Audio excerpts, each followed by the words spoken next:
அனைவருக்கும் வணக்கம். இந்த 2025ல அக்டோபர் மந்த் நம்முடைய ராசி, நம்முடைய லக்னத்துக்கு எப்படி இருக்கு அப்படிங்கிறத நம்ம இப்போ டீடெயிலா கிளியரா பார்க்கலாம். வீடியோவை ஸ்டார்ட் பண்றதுக்கு முன்னாடி நீங்க நம்ம சேனலை சப்ஸ்கிரைப் பண்ணாம இருந்தீங்கன்னா மறக்காம சப்ஸ்கிரைப் பண்ணிக்கோங்க. அப்படியே பக்கத்துல இருக்க பெல் சிம்பலை கிளிக் பண்ணிக்கோங்க. அப்பதான் நாங்க போற இது போல யூஸ்ஃபுல்லான வீடியோக்கள் உங்களுக்கு உடனுக்குடனே நோட்டிபிகேஷனாக கிடைக்கும்.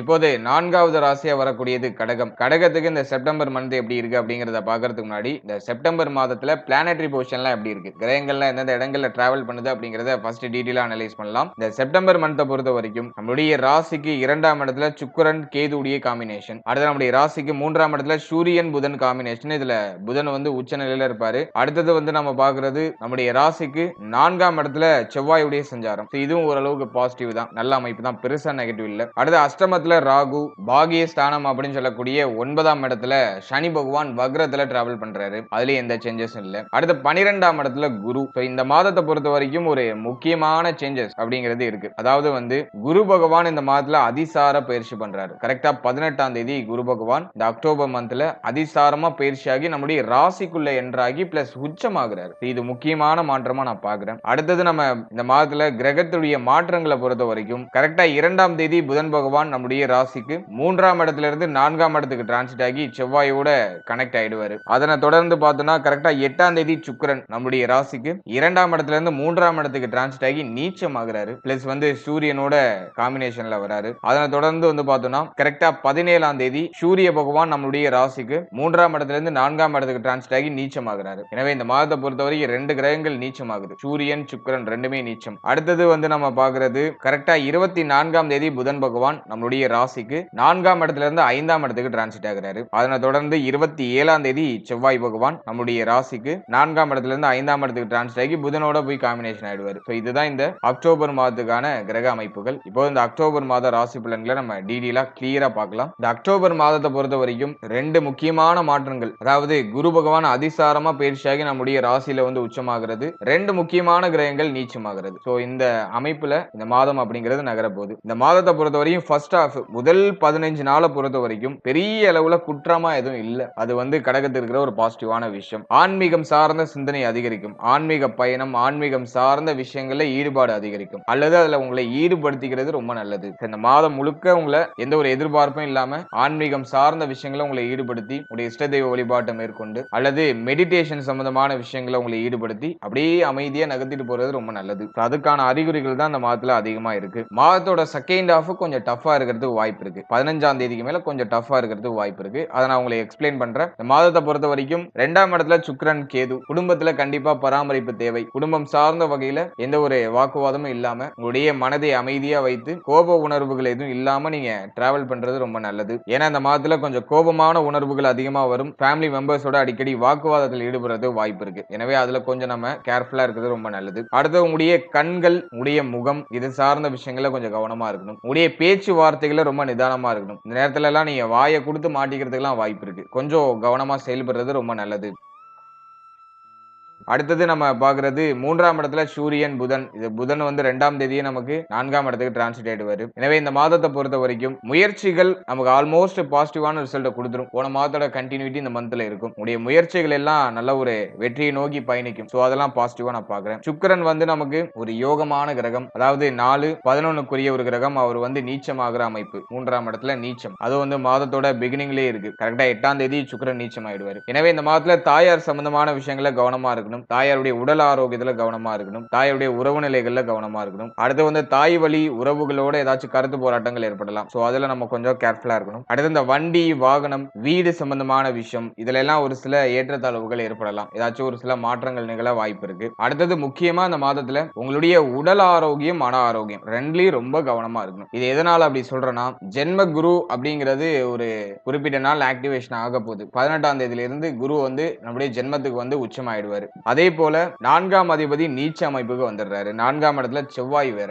இந்த அமைப்பை பொறுத்த வரைக்கும் மன ஆரோக்கியம் வெகுவா பாதிக்கப்பட வாய்ப்பு இருக்கு. அல்ல மனதை அமைதிப்படுத்தி மன ஆரோக்கியத்துக்கு அதிகமான முக்கியத்துவம் கொடுத்து நல்லா மெடிடேஷன் பண்ணி கொஞ்சம் ப்ரிப்பேர்டா இருக்கிறது நல்லது. மன அழுத்தம், மன உளைச்சல் ஏதாச்சும் வரதுக்கு வாய்ப்பு இருக்கு. கொஞ்சம் கவனமா இருக்கணும். ஓவரா திங்க் பண்ணி உங்களை நீங்களே குழப்பிக்க கூடாது. எதுக்கும் உங்களை ரொம்ப பிரஷர் பண்ணிக்க கூடாது. ரிலாக்ஸா டிராவல் பண்றதுக்கு முயற்சி பண்ணுங்க. அடுத்தது நம்ம பாக்குறது உடைய உடல் ஆரோக்கியம். 4ஆம் அதிபதி 3ஆம் இடத்துல நீச்ச அமைப்பு. அதே மாதிரி ஜென்ம குரு. ஓவரா யோசிக்கிறது, தூக்கம் இல்லாத ஒரு பிரச்சனை வருது, டயத்துக்கு சாப்பிட முடியாத சூழ்நிலை வருது. இதெல்லாம் இந்த மாதத்துல கொஞ்சம் அதிகமா இருக்கும். அதனால அது ஹெல்த் இஷ்யூவா கன்வெர்ட் ஆக வாய்ப்பு இருக்கு. அதனால உடல் ஆரோக்கியத்துல கொஞ்சம் தனியா அக்கறை எடுத்துக்கணும். குறிப்பா வயிறு சம்பந்தமான பிரச்சனை, வயித்துல புண்ணு வரக்கூடிய பிரச்சனை இதெல்லாம் வரதுக்கு வாய்ப்பு இருக்கு. ஏன்னா செவ்வாயுடைய பார்வை 7ஆம் இடத்துல. எனவே உடல் ஆரோக்கியம், மன ஆரோக்கியத்துல இந்த மாதத்துல கொஞ்சம் தனியா அக்கறை செலுத்தி டிராவல் பண்றது ரொம்ப நல்லது.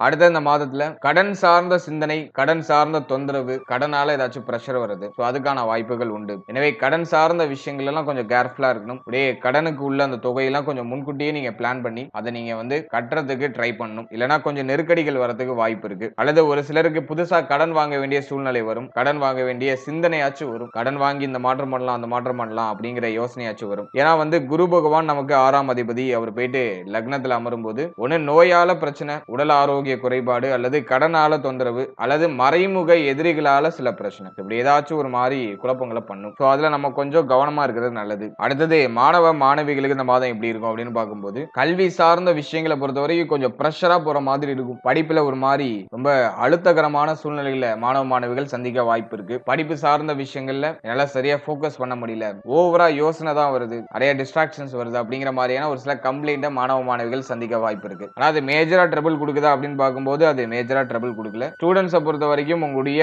உடல் ஆரோக்கியம், மன ஆரோக்கியம் இது ரெண்டுலயும் நீங்க கேர்ஃபுல்லா இருந்துட்டா மேஜரா எந்த பிரச்சனையும் உங்களுக்கு இருக்காது. அடுத்தது திருமண முயற்சி, திருமண வாழ்க்கை. இதெல்லாம் நம்ம அனலைஸ் பண்ணும்போது இந்த மாதத்துல திருமண முயற்சிகள் ஆவரேஜா தான் இருக்கு. திருமண முயற்சிகள் சார்ந்த விஷயங்கள்ல ஒரு பாசிட்டிவ் ரிசல்ட் கிடைக்கிறதுக்கான வாய்ப்புகள் குறைவு தான். ஆவரேஜா இருக்கான முயற்சிகளை செய்யலாம். தடை தாமதத்தோட ஒரு சிலருக்கு சுப செய்திகள் அப்படிங்கிறது கிடைக்கும். அடுத்து திருமண வாழ்க்கையை பொறுத்த வரைக்கும் வாழ்க்கையினுடைய உடல் ஆரோக்கியத்துல கொஞ்சம் கவனமா இருக்கணும். வாழ்க்கையினுடைய உடல் ஆரோக்கியம், மன ஆரோக்கியத்துல கேர்ஃபுல்லா இருக்கணும். வாழ்க்கை துணையோட அடிக்கடி கருத்து போராட்டம் ஏற்படுறதுக்கு வாய்ப்பு இருக்கு. அதே மாதிரி வாழ்க்கை துணை மேல கோபப்படக்கூடிய அந்த ஒரு உணர்வை இந்த மாதத்துல தூண்டும். அதுல நம்ம கொஞ்சம் கவனமா இருக்கணும். இதை நம்ம பராமரிச்சிட்டாலே இந்த மாதம் பாசிட்டிவா மாறிடும். அடுத்தது நம்ம பாக்குறது குழந்தை பாக்கியம், பிள்ளைகள் சார்ந்த விஷயம். 5ஆம் அதிபதியாகிய செவ்வாய் நமக்கு 4ஆம் இடத்துல தான் இருக்காரு. அதனால பிள்ளைகள் சார்ந்த விஷயங்களை பொறுத்த வரைக்கும் பாசிட்டிவா தான் இருக்கு. குழந்தை பாக்கியம் இல்லாதவங்களுக்கு குழந்தை பாக்கியம் கிடைக்கும். முயற்சி பண்ணலாம். பாசிட்டிவான ரிசல்ட் உண்டு.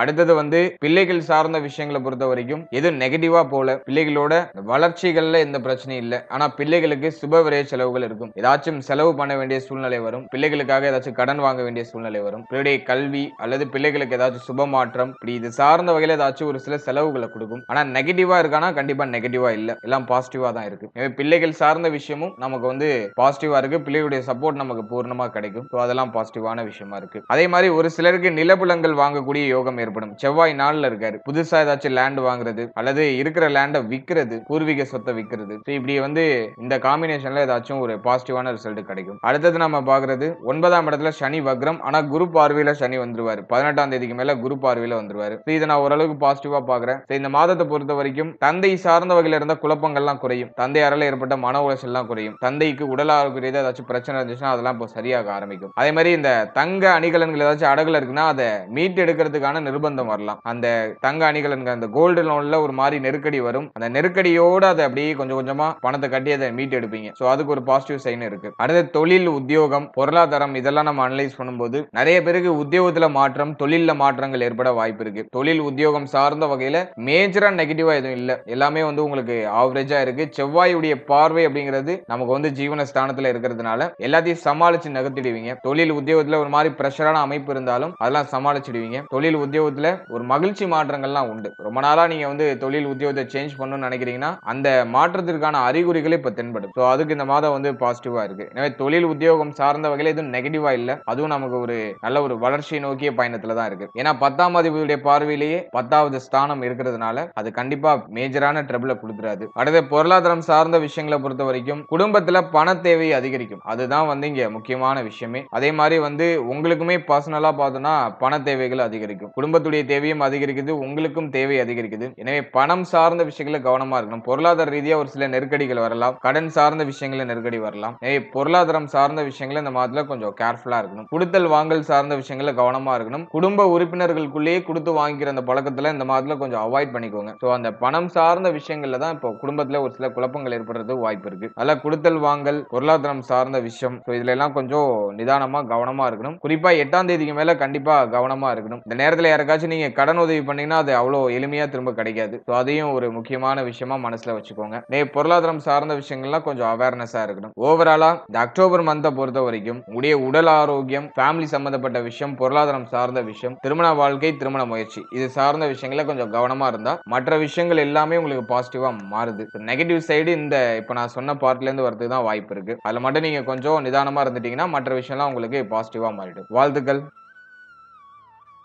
இப்போ நீங்க இதுவரைக்கும் பார்த்த அந்த பொது பலன்கள் அப்படிங்கிறது ஒரு கோச்சார பலன்கள் தான். இது உங்களுடைய ஜனனகால ஜாதகத்துல நடக்கக்கூடிய தசா புக்தி அந்தரம் பிளஸ் உங்களுடைய ஜனனகால ஜாதகத்துல இருக்கக்கூடிய அந்த பிளானட்டரி பொசிஷன் இதை பொறுத்து ஒரு சில ஏற்றத்தாழ்வுகளை சந்திக்கும். எனவே 100% பிரிடிக்ஷன் எடுக்கிறதுக்கு உங்களுடைய ஜனனகால ஜாதகத்தை ஆய்வு பண்றது நல்லது. உங்களுக்கு இப்போ என்ன தசா புக்தி நடந்துட்டு இருக்கு, அது யோக தசையா அவயோக தசையா? யோக தசையா இருந்துச்சுன்னா அந்த 7.5 சனி பிளஸ் இந்த நெகட்டிவான இன்ஃபுளுன்ஸ் பண்ணக்கூடிய இந்த கோச்சார கிரகங்களுடைய பாதிப்பு உங்களுக்கு பெரிய அளவுல இருக்காது. அதுவே அவயோக தசையா இருந்துச்சுன்னா அந்த கோச்சாரத்துல சொல்லப்பட்டிருக்க அந்த நெகட்டிவான இன்ஃப்ளூயன்ஸ் உங்களுக்கு அதிகமா இருக்கும். இதுதான் பாயிண்ட். அதனால உங்களுக்கு நடக்கிறது யோக தசையா அவயோக தசையா, இந்த கோச்சாரம் உங்களுக்கு எவ்வளவு பர்சன்டேஜ் உங்களுக்கு இம்பாக்ட் பண்ணும் அப்படிங்கறத உடைய தசாபுக்தி அந்தரம் பிளஸ் உங்களுடைய ஜாதகத்துல சனி எந்த இடத்துல போஷன் ஆயிருக்காரு பிளஸ் மற்ற கிரகங்கள்ல எந்தெந்த இடங்கள்ல போஷன் ஆயிருக்கு அதை பொறுத்து ஒரு சில ஏற்றத்தாழ்வுகளை சந்திக்கும். எனவே உங்க ஜனனகால ஜாதகத்தை கொஞ்சம் அண்டர்ஸ்டாண்ட் பண்ணிட்டு இந்த கோச்சாரத்தை நீங்க எடுத்து சூப்பர் கம்போஸ் பண்ணும்போது உங்களுக்கு ஒரு தெளிவு இன்னும் கொஞ்சம் அதிகமான புரிதல் அப்படிங்கிறது கிடைக்கும். எனவே உங்களுடைய ஜனனகால ஜாதகத்தை உங்களுடைய குடும்ப ஜோதிடத்தை கொடுத்து ஒரு வாட்டி ரீட் பண்ணிட்டு கோச்சாரத்தை நீங்க எடுத்து சூப்பர் கம்போஸ் பண்ணுங்க. அது இன்னும் உங்களுக்கு தெளிவான ஒரு மனநிலையை கொடுக்கும். மேலும் நம்முடைய சேனல்ல இதுக்கு முன்னாடி ஒரு லக்னம், ஒரு ராசி, ஒரு நட்சத்திரம் இது எல்லாத்துக்கும் ஜெனரல் பிரிடிக்ஷன் அப்படிங்கிற ஒரு செக்மெண்ட்ல வாழ்க்கை பலனை நம்ம டீடைலா எக்ஸ்பிளைன் பண்ணி ரிலீஸ் பண்ணிருக்கோம். அந்த பதிவுலாம் நீங்க பார்க்காம இருந்தீங்கன்னா மறக்காம செக் பண்ணி பாருங்க. அதை பார்க்கும்போது உங்களை பற்றிய உங்களுடைய வாழ்க்கை பற்றிய ஒரு தெளிவு ஒரு புரிதல் உங்களுக்கு கிடைக்கும். மேலும் நம்முடைய சேனல்ல கோச்சார பொது பலன்கள்லாம் டீடைலா எக்ஸ்பிளைன் பண்ணி ரிலீஸ் பண்ணிட்டு வரோம். குரு பயிற்சி, சனி பயிற்சி, ராகு கேது பயிற்சி, அப்கமிங்ல இருக்கக்கூடிய இந்த குரு வக்ர பயிற்சி பிளஸ் சனி வக்ர நிவர்த்தி பலன் இதெல்லாம் அப்கமிங்ல நம்ம ப்ரிப்பேர் பண்ணிட்டு இருக்கோம். அதெல்லாம் உங்களுக்கு அடுத்தடுத்து ரிலீஸ் ஆகும். எனவே அந்த பதிவுகள்லாம் உங்களுக்கு வந்து சேரணும்னு ஆசைப்பட்டீங்கன்னா இந்த சேனலை மறக்காம சப்ஸ்கிரைப் பண்ணிக்கோங்க. மேலும் இந்த பதிவு பற்றிய ஃபீட்பேக்லாம் என்ன அப்படிங்கறத கமெண்ட் செக்ஷன்ல சொல்லுங்க. அடுத்தது உங்களுக்கு என்னென்ன காம்பினேஷன்ஸ்ல வீடியோஸ் கொடுக்க முடியும் அப்படிங்கறத நாங்களும் இன்னும் ரிசர்ச் பண்ணி ஒரு பெஸ்டான சர்வீஸ் உங்களுக்கு கொடுக்கறது நாங்க ட்ரை பண்றோம். And finally very limited time, so be cool, stay happy, stay healthy and enjoy. வாழ்த்துக்கள். நன்றி.